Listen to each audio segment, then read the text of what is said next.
প্রতিদিনের মতোই ছিল আজকের সকাল। দুপুরে 1:06 উড্ডয়ন করে বাংলাদেশ বিমান বাহিনীর F-7 BGI মডেলের একটি প্রশিক্ষণ বিমান। উড্ডয়নের মাত্র 13 মিনিট পর নিয়ন্ত্রণ হারিয়ে বাংলাদেশ বিমান বাহিনীর প্রশিক্ষণ বিমান উত্তরার মাইলস্টোন স্কুল ও কলেজের ভবনে বিধ্বস্ত হয়। মুহূর্তেই আগুনে ঝলসে যায় শিক্ষার্থীরা। ভয়াবহ এই ট্র্যাজেডিতে স্বাভাবিক পাঠদানের পরিবেশ মুহূর্তেই পরিণত হয় ধ্বংসস্তূপে। বিমানটি চালাচ্ছিলেন বাফার ৭৬তম ব্যাচের ফ্লাইট লেফটেন্যান্ট তৌকির ইসলাম সাগর। বিকট শব্দে কেঁপে উঠে আশপাশ। ছুটে আসে স্থানীয়রা। ফায়ার সার্ভিস, সেনাবাহিনী, নৌবাহিনী ও বিজিবির সদস্যরা দ্রুত উদ্ধার কাজে যোগ দেন।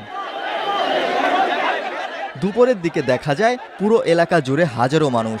শিক্ষার্থীদের অভিভাবকরা আসতে থাকেন তাদের বাচ্চাদের খুঁজে। ঘটনাস্থলে একের পর এক অ্যাম্বুলেন্স ঢুকছে আর বের হচ্ছে। সবার চোখে মুখে আতঙ্ক। তখনও ভেতরে কি হচ্ছে কেউ জানে না। তড়িঘড়ি করে আহতদের নিয়ে যাওয়া হয় হাসপাতালে। উৎসুক জনতার ভিড়ে কাজ করতে কষ্ট হয় উদ্ধারকারীদের। বিভিন্ন স্কুল কলেজের শিক্ষার্থীরা ভিড় সামাল দেন সে সময়। রক্তের প্রয়োজনে অনেককে দেখা যায় মাইকিং করতে। অ্যাম্বুলেন্স দ্রুত গতিতে ছুটতে থাকে হাসপাতালের দিকে। বেলাবারের সাথে সাথে বাড়তে থাকে মৃত্যুর সংখ্যাও। বিকেল 4:30টায় ফায়ার সার্ভিস জানায় নিহতের সংখ্যা 19, আহত বহু মানুষ। দেখেছেন ক্রেন নিয়ে যাওয়া হয়েছে এয়ারক্রাফটের পিছনের যে ফিউজিলাস বলে ওই অংশটাকে টেনে বের করার জন্য। ওটা বের করার পর ফাইনালি সার্চ করলে আর কোনো ডেড বডি আছে কিনা সেটা আমরা জানতে পারবো। যারা এই ঘটনা সরাসরি দেখেছেন কতটা ভয়াবহ ছিল সেই সময় তারাই জানান। তাদের অবস্থা অনেক খারাপ। তাদের শরীর থেকে আপনার চামড়া ক্ষয়ে ক্ষয়ে পড়তেছে। বের করতেছিলাম, এমন সময় একটা ছেলে বের করতে সময় ও আমাকে কান্না করে বলতেছে, আমাকে জড়িয়ে ধরেছে, ভাই ভিতরে আমার ছোট বোন, আমার একমাত্র বোন, আমার বোনটাকে বাঁচান। এটা শুনে আমার আরো বেশি খারাপ লাগছে।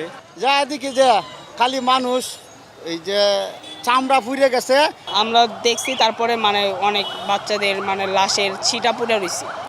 বিকেল গড়িয়ে সন্ধ্যা, তখনও একের পর এক অ্যাম্বুলেন্স, ফায়ার সার্ভিসের গাড়ি ঢুকছে বের হচ্ছে।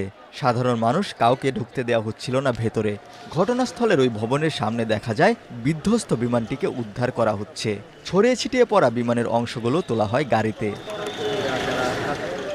তখন পর্যন্ত আইএসপিআরের এক বিজ্ঞপ্তিতে বলা হয় নিহতের সংখ্যা বেড়ে 20 হয়েছে। এছাড়াও বিভিন্ন হাসপাতালে প্রায় 171 জন চিকিৎসাধীন রয়েছেন।